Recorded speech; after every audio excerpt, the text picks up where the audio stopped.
Hello again, fellow podcaster, and welcome back to Pod Theory. I'm your host, Jason Cercone, and today we're going to talk about 4 things you should avoid while recording a podcast. When recording a podcast, you want to treat it like you're sitting down to have a one-on-one conversation with your best friend.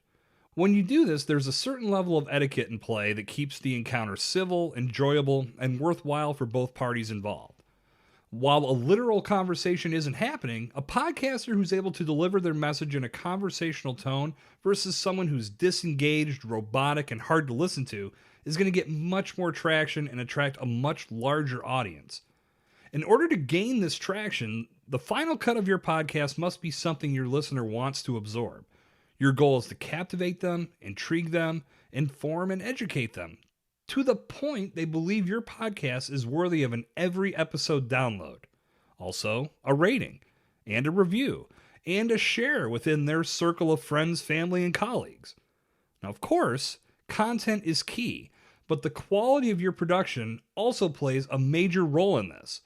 You may have 5-star content, but if your mic continuously cuts out, or you and your co-host spend the whole show talking over one another, or there's a lot of background noise in your production, or something else comes along and derails your production value, your 5-star content instantly drops to a 2 or 3-star at a minimum. There are several factors you'll want to consider when sitting down to produce your podcast.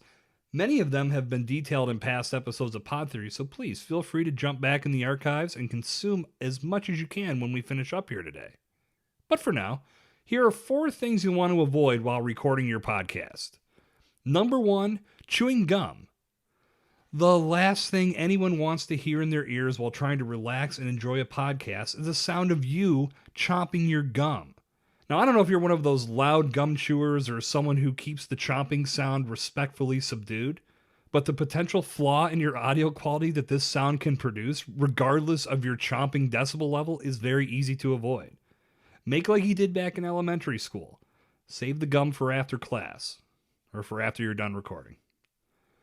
Number 2, avoid recording in a noisy environment with a lot of background noise. Now, this seems like a no-brainer, but you'd be surprised what you'll find out there. I'm not suggesting you need to find a world-class studio to record in, but sitting in the middle of a noisy room and putting together a podcast does not make for the best end product. Your recording is going to be hard to edit, and even after editing, your finished episode is not going to be up to snuff when it comes to true quality.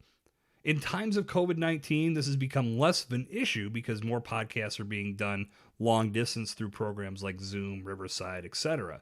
But even a quiet room all by yourself can lead to background noises if you're not careful. Cars zooming by outside, heaters or air conditioners coming on, dogs barking, kids screaming. You want to do everything you can to nip these annoyances in the bud before you record. That's going to make for a much better final production when it's all said and done. The third thing you want to avoid while recording a podcast is talking directly into your microphone. Putting your mic right up to your mouth and talking can lead to some harsh sounds coming through on the other end. Your T's and your P's and your S's can really shred someone's eardrums and pop to a degree that drags listening quality way down. This, fortunately, is an easy fix. To start, make sure you have a pop filter or a foam cover over your mic to help deaden the severity of those harsh letters. And additionally, as I said before, don't speak right into the mic. When I record, my mic has a pop filter and is off to the left side of my face. As you can tell, the audio quality is still on point. To fully understand the severity certain letters make, hold your hand about 1.5 inches from your mouth and say t-t-t-t-t-t.